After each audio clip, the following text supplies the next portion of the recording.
Hello. We've got is. everyone here now.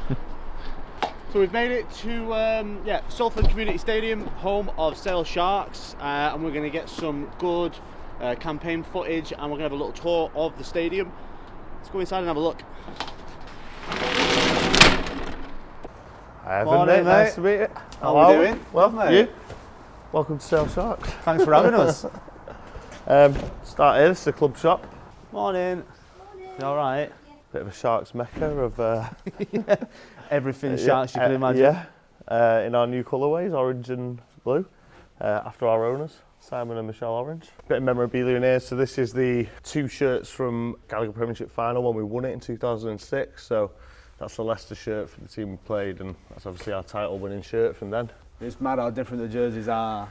I know. 2006 doesn't feel that long ago. Well, but it's purely style in mind and not performance, I think. Yeah, it's just cotton. Yeah. The first trophy we won in the professional era, Parker Pen Shield, which is now the Premiership Rugby Cup. So that was sort of like the start of our success. Interestingly enough, you never guess what you won, a Parker Pen. So everyone got one of those. Yeah, good sponsor. Yeah, exactly. The famous Frank Cotton Mudman picture, which is, I reckon, probably one of the most iconic images in rugby union. We were lucky enough to have him as a player, and he's now one of the chairmen, sits on our exec board. So some real rugby pedigree in our ranks. So this is sort of the way the players will walk. If you want to come down here, we'll show you what it's like to be in the Stadium Bowl with a lovely set of shoes there. Oh, look at those! Well, it's a beautiful day. Yeah, Stadium Bowl. I don't think the lads will be playing much on a frosty pitch like this. But No. yeah, on days like this, it's awesome. So how many fitting in here? Fit 11,000 on a good day, but because of the 2 sort of standing areas at either end, like you say, you can get 2,500 in there, but that'd be really, really like That's like tight. sardines. It's pretty tight. Yeah. So yeah, with a couple of thousand in each end, it's really booming. This stand here, South stand's our party stand, so that's where all the core fans are. There's a bloke who bangs a drum and has done for 20 years, and yeah, it's. So how long have you been here? We're at Sale? Yeah. I've been here for 10 years now. 10 years? Well, in this stint, so in the sort of marketing media side, I've been here 10 years. I did sort of been head cook, bottle wash, and done every job there is to do here. Sold tickets, sold hospitality, and Everything else in between? Everything else in between. So have you got any core memories here? Here, I mean, if you really want the core memory, I used to help the kitmen out because we're a real like close-knit family club, and like in terms of, we used to have a couple of guys who were the kitmen. One was 80 and one was sort of 60, so they needed a lift whenever they could get one. Yeah. And I was sat about where that blue chair is there. And in rugby there's a rule that if the ball comes off the pitch, if it's touched by a spectator or just anyone, you can't quick restart the ball and chuck it back in. So I'm sat on the chair over here, and one of the coaches says, "Listen, someone get a hand on that." So I stood up and just touched it like that as it was going into a lad's hands to catch it. Oh. The referee came straight over and red carded me, so although I've never played a professional game, I've had a red card. Yeah, so this is our hospitality area. I mean, padded seats and all that sort of jazz. I think beyond Bath, I might be biased because I'm a northerner and I'm from Manchester, but beyond sort of, if you go down to Bath, it's obviously a gorgeous city and the stadium's right in the middle, but beyond Bath, I think you don't get much better than a view of the Manchester sky. Well, again, I'm biased. That's home. I know, exactly. That's home, so... And it's great for the region as well, like you guys in North West Brand as well, and to have that sort of commercial hub we're now getting in Manchester, and for guys like us, Media City as well. Yeah, it's massive. We do loads of work with the BBC purely just because of the proximity. So we're sort of their go-to rugby union club, if you know what I mean. Yeah. So we really take advantage of everything we can get. This is one of our exec boxes. Oh yeah. So, I mean, bar that little area there, this is the best view in the house. Again. This is the best view in the house. Rugby players don't look that small from up here. It's just generally LANX staff that are that small. It's just LANX staff that look that small. I wish I had a ball. Or does it say proper Northern? Yeah. See, that's funny because ours is proper shoes. Is it? Yeah. Yeah. Yeah, so our hospitality, we call it proper Northern hospitality, so. Well, that's sort of, there you go. There's the name of the campaign, proper Northern. Done. There you go. Got you all a proper rugby players lunch, whatever that looks like. Great. I mean, it's big or small or that's whatever you want. Yeah. I want to see how much you can put away. I'm on a diet. You're on a diet? That's the trouble though, because like... Just protein pancakes? No, I don't even have them now. Chicken, eggs and med veg. Oh, well, there's plenty of that. Oh, that's alright then. Yeah. The trouble is, right, where I come unstuck is that all the food's based on them burning 2,500 calories all day outside, and I'm just sat in the office behind a laptop, and I'm eating the same. Yeah. And I'm eating the same grub, and then I get home and I'm like, oh right, what's going on here? But they all had 3 burgers. I'm just trying to keep up appearances, but yeah, it's not the best. So we are here in the lockdown bar at Sale Sharks Carrington Training Ground, and we're going to set up our shoe fitting area. And before having a little tour, we're going to go outside to the pitches where the boys are out, and we're going to grab some lunch, and then we're going to go meet everyone doing the shoe fitting. So, Evan, welcome to Carrington. This is our nerve centre. We've been to the stadium, but this is where the magic happens, so to speak. Got the laundry room here, famous spot. This is little congregation area for the lads around here. Generally, get a bit of peace and quiet, and you'll find the senior lads in here. And then what the kit guys do, Pete and Macca, is whoever we play, generally they'll ask for a signed shirt. So there's almost an archive of every team we've ever played, knocking around the room here. Nice. Up here, these are the nameplates we use for matches, so anyone who's ever left, been here, man and boy, whatever, we've got the nameplate from the changing rooms with a nice little message for the kit men, for appreciation. So this is the gym. Again, you'll see guys training, lifting some crazy stuff in here. Do you want to have a go at them? No. For sure. That's the weight of one of us. So, yeah, not happening. It's not happening. One of these boys might be able to do it. I can't put it back now though. Yeah.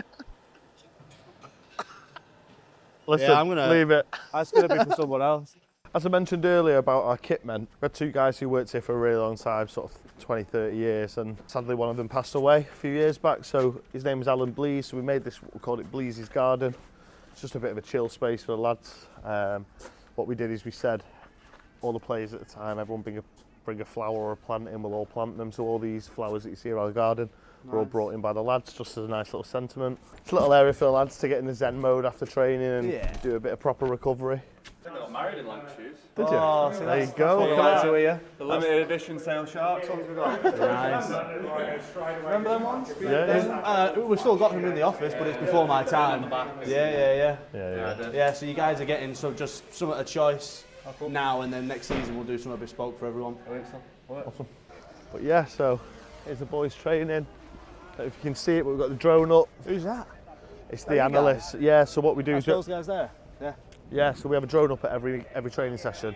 And it's so we can see sort of positioning and all that sort of stuff, but really allows us to analyse a bit more deeply. There you go.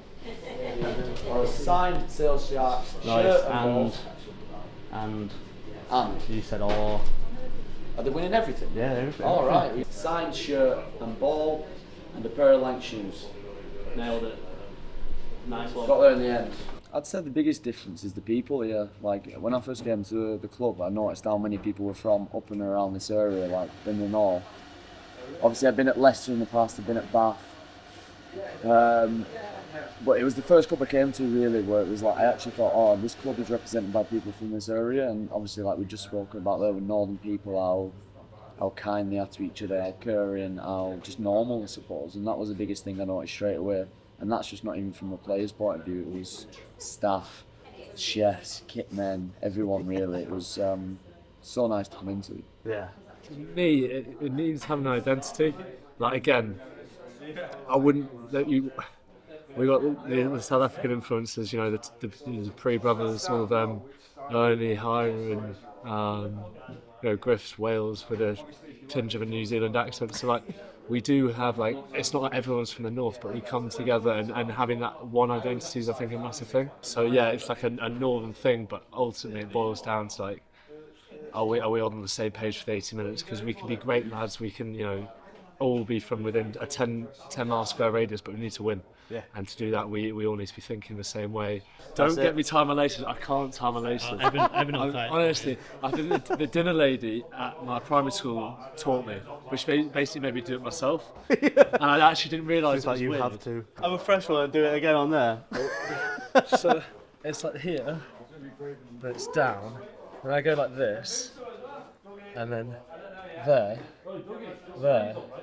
Apparently that's like, I mean, it works. yeah. I mean, I've used like triple bow. Yeah. Size 8s. Give them a go. Lovely. See how they do. Charlton boy. Yep. I love Charlton. What spot? I lived in Charlton for years. Did you?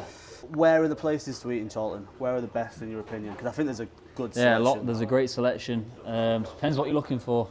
You got the best breakfast in Manchester is in Charlton. Junipers. Spanish. Get the burrito or the paratha breakfast. Kebab spots. You know, like a really nice kebab from Panicos. What about Bar San Juan? Oh, Bar San Juan. In the summer, sun's out. Jug of sangria. Jug of sangria. Get a nice mixture of tapas. It's like never ending, isn't it? It's never You just ending keep pouring. and it's dangerous. Yeah, it is dangerous. Because you just sat there in the sun and you stand up and you're like, whoa. I don't feel like there's an awful lot of guys from Charlton or from Manchester that come into Union. Yeah, really. Everyone ends up going to league. So I suppose, what is it? How does it feel to be playing at this level for a Union club so close to home? It's nice being close to home, obviously. Your family are always there, can come to every game.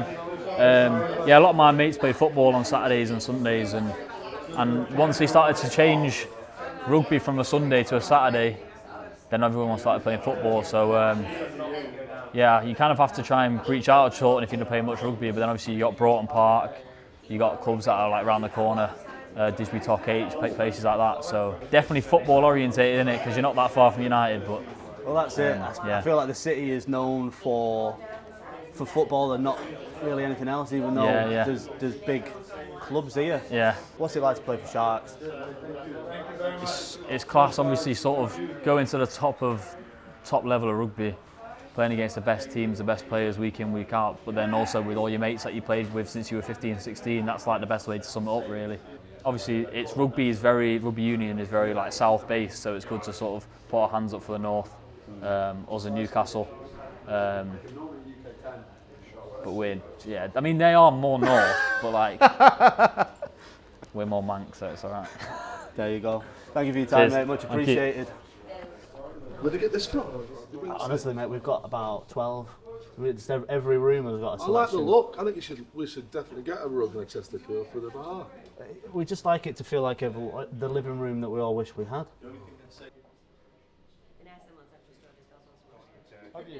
Yes, please. You happy with that?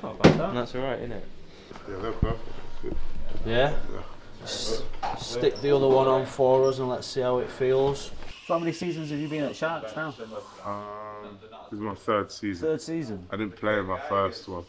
Played a little bit in my second one, but this is like my first full proper season of play. Yeah. Who are some of the characters on the field? Let's say the twins. The last few years have been really cool. Getting to play with Tom, I think it's probably a big one for me. And obviously, he's had his injury stuff. I didn't essentially get to play with him for a whole year. So it does make those games special. And for me at the moment, it's just about trying to enjoy it, embrace it, and kind of live every moment of it. Because like I said, you don't know how long it lasts for. Yes, it's my 8th professional year, but then we've been since 14, I think. 14. So you've grown up here, really. Yeah, getting on with it. It's tough when you kind of looking around. I'm not saying I'm getting to like the age where it's like there's. I still kind of. I think I still make like when you do old versus young. I still think I'm in the young team, which is kind of that's what you base it off. So yeah, it'll be a tough day when I end up in the old team. Yeah. What's your favourite thing about Lancashire? Pies. What pie? Oh, well, now, my lady wife is from Lee, not to be confused with Wigan, even though it's Borough Wigan. Wigan took the hospital and they took the rail at the train station, so they're forever hated by lepers.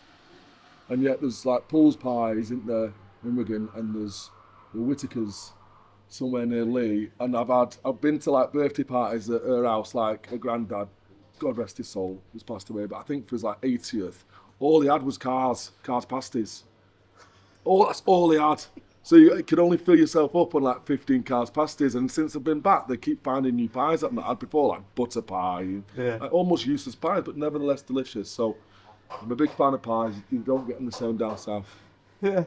It's so funny because it was Lancashire Day a couple of weeks ago, and we went round our office and we said, and everyone, it was just like, what's your favourite thing about Lancashire? Mine was just pies. Was it? Yeah. Pies. Oh, yeah. Kindred spirit. Kindred spirit. Have you ever had a Sissy Greens pie? No. Let me write it down. Sissy Greens is like a Rosendale specific thing. From Rosie as well, you know. Manning's is the bakery, and they have Sissy Greens.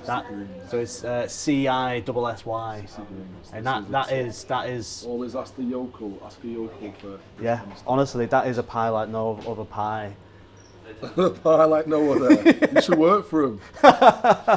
Doing product placement now for Sissy Greens. A pie like no other. It's worth a pilgrimage. A pilgrimage. There you go. End of a busy day. Another one. Looks the right way.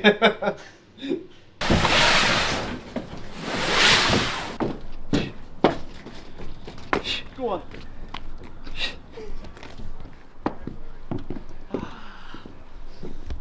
We unpacked the living room for another day, and that is another job well done.